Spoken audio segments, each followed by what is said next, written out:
Assalamualaikum warahmatullahi wabarakatuh. Salam sejahtera untuk kita semua. Selamat datang di channel Almila, konten pembelajaran fisika masa kini. Partisipasi Anda dalam pembuatan tutorial atau video pembelajaran fisika sangat kami harapkan.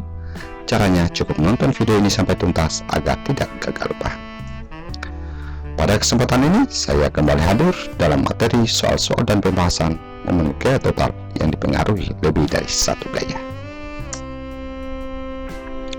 Sebelum kita melanjutkan melihat contoh soal, maka terlebih dahulu saya mengingatkan tentang cara menentukan momen gaya yang dipengaruhi lebih dari satu gaya. Misal, kita ingin menentukan momen gaya total yang bekerja pada batang tersebut, maksudnya gambar di atas, dengan titik poros di titik C. Maka untuk menghitung besar momen gaya pada batang tersebut, kita menggunakan rumus torsi total sama dengan torsi 1 ditambah torsi 2 tambah torsi 3. Tapi karena kita memiliki titik C ini di dalam gambar ini sebagai poros, maka bisa kita ganti simbol torsi total dengan torsi C sama dengan torsi 1 tambah torsi 2 ditambah torsi 3. Nah, pemilihan torsi 1, 2, dan 3 ini kita mengacu pada jumlah gaya yang bekerja, yaitu F1, F2, dan F3. Jika gaya yang bekerja kurang dari 3, berarti di sini kita batasi sampai torsi 2. Jika lebih dari 3, berarti di sini kita tambahkan. Nah, untuk lebih jelasnya, mari kita lihat contoh berikut. Batang AC yang panjangnya 30 cm diberi gaya seperti terlihat pada gambar. Jika BC sama dengan 10 cm dan F1 sama dengan F2 sama dengan 20 Newton, berapakah momen gaya total terhadap titik A? Nah, untuk memudahkan kita, maka terlebih dahulu kita gambar komponen gaya yang menyebabkan batang tersebut berotasi. Jadi dari gambar dalam soal, kita modifikasi menjadi gambar seperti yang ada di sisi kanan layar kita ini. Bagaimana mengubah gambar tersebut? Mari kita lihat prosesnya. Pertama-tama yang kita analisa adalah yang pertama adalah menentukan titik poros. Di dalam soal tadi disebutkan bahwa berotasi terhadap titik A. Berarti di sini yang kita tambahi titik porosnya adalah ini. Kemudian kita analisa F1. Pertama-tama yang kita gambar adalah komponen gaya yang menyebabkan batang tersebut berotasi akibat F1. Nah, di sini karena F1 ini membentuk sudut 53 derajat, maka kita buatlah garis gaya atau garis komponen gaya yang tegak lurus dengan batang ini. Jadi ini dibuat 90 derajat ini, tegak lurus. Kemudian besar komponen gaya ini nilainya adalah F1 sin alfa 1. Ini sudah pernah dipelajari sebelumnya. Di kelas 10 juga sudah pernah di pelajaran vektor. Nah, kemudian angka 53 derajat ini kita misalkan ini sebagai alfa 1. Selanjutnya kita menentukan nilai R. Ini masih kita berbicara di F1. Nah, R1 tadinya ini tidak ada di dalam gambar ini. Ini tidak ada tadinya, ini angka 20 cm ini. Kita yang hitung. Dari mana asalnya? Panjang batang, lihat di sini dalam gambar ini. Dari A ke C 30 cm. Sedangkan dari B titik B ke titik C 10 cm, berarti sisanya ini batasnya adalah 20 cm. Sehingga muncullah di sini R1 sama dengan 20 cm. Nah, tuntaslah untuk analisa F1. Sekarang kita pindah di F2. Di sini F2 kita tidak tulis lagi komponen gaya misalnya F2 sin alfa 2 karena di sini sudah membentuk sudut 90 derajat. di mana gaya F2 ini langsung menyebabkan batang tersebut berotasi.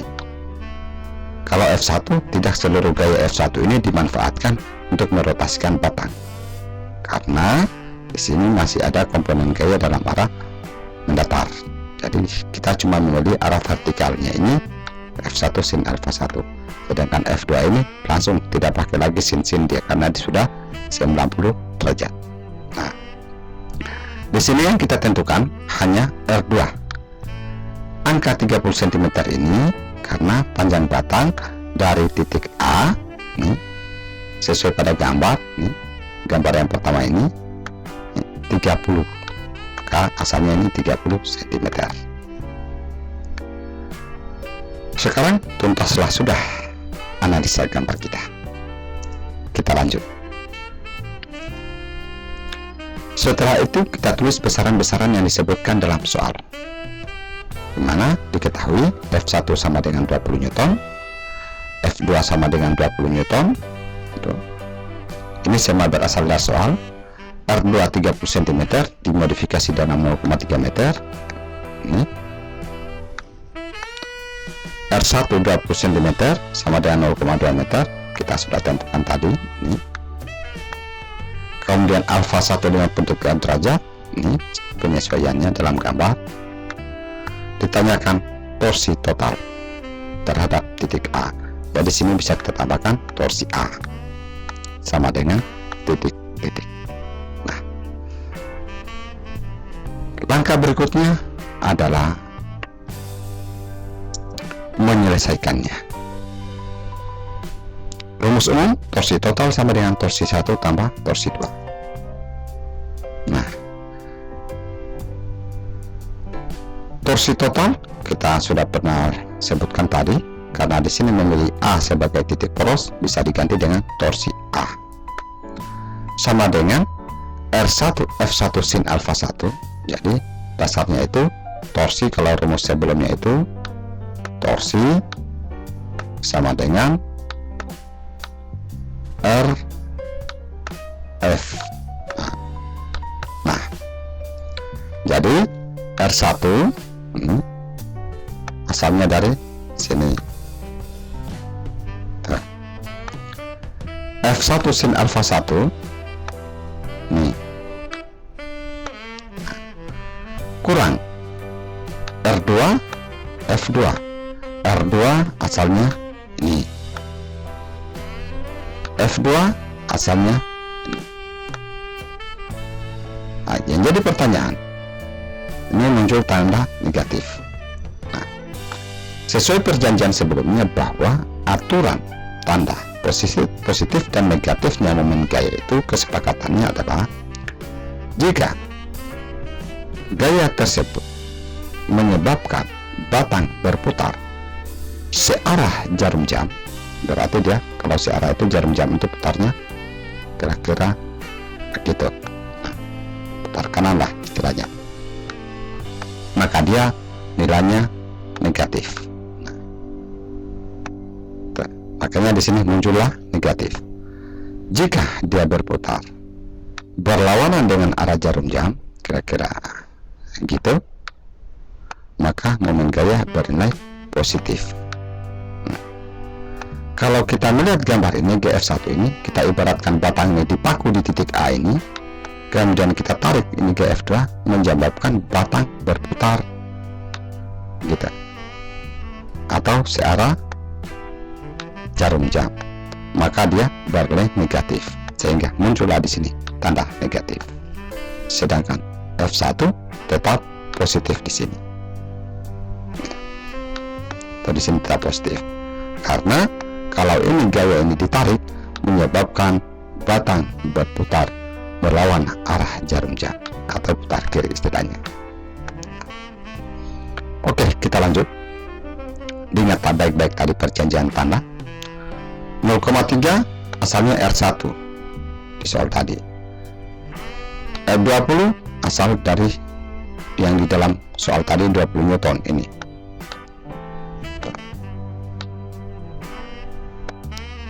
Sin 53 derajat, alfa 1 tadi kita misalkan kurang 0,3 asal dari ini 30 cm ini. Tadi sudah kita modifikasi pembahasan di sebelumnya. 20 berasal dari dalam soal nilai F2, kemudian kita perkalikan 0,3 kali 20. Angka 0,8 ini berasal dari nilai sudut sin 53 derajat. Jadi yang berubah hanya ini, kurang 0,3 kali 20, maka diperoleh hasil 3,2 kurang 6. Hasilnya minus 2,8 Newton meter.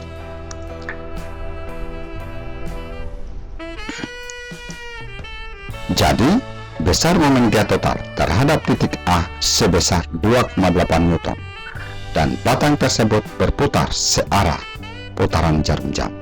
Nah, kesimpulan searah putaran jarum jam ini karena di sini kita peroleh nilai negatif. Nah, sesuai perjanjian, negatif berarti dia berputar searah jarum jam. Demikianlah penjelasan saya, semoga mudah dipahami. Jika Anda masih belum paham, silakan tonton ulang videonya, dan jika perlu siapkan pena dan buku untuk menulisnya sambil menonton. Terima kasih Anda telah menonton video pembelajaran ini. Semoga bermanfaat dan membawa kesuksesan bagi Anda. Bila Anda merasa suka dengan video ini, silakan klik ikon like yang ada di bagian bawah video ini, kemudian bagikan kepada saudara-saudara yang membutuhkannya di sosial media.